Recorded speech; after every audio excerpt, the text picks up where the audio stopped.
अब इंसाफ न इंसाफ है, न कानून है, तवाइफुल मलूकी है, और इतनी बड़ी बड़ी अदालतें और इतनी बड़ी बड़ी बिल्डिंगें, और हम चीख रहे हैं। ये जो कुछ हो रहा है, पूरे मुल्क खुदादाद पाकिस्तान के साथ जुल्म हो रहा है, पाकिस्तान के मुस्तकबिल के साथ खेला जा रहा है।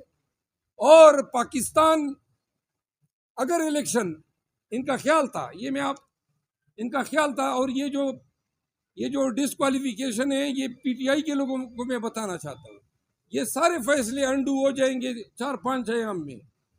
हमारे तमाम उम्मीदवार वापस आएंगे। जब उम्मीदवार भी होंगे और बेड भी होगा, तो हमें खतरा है कि ये लोग इलेक्शन को ताखीर का निशाना बनाएंगे, और ताखीर के लिए इस मुल्क में कोई अनहोनी होगी, कुछ भी हो सकता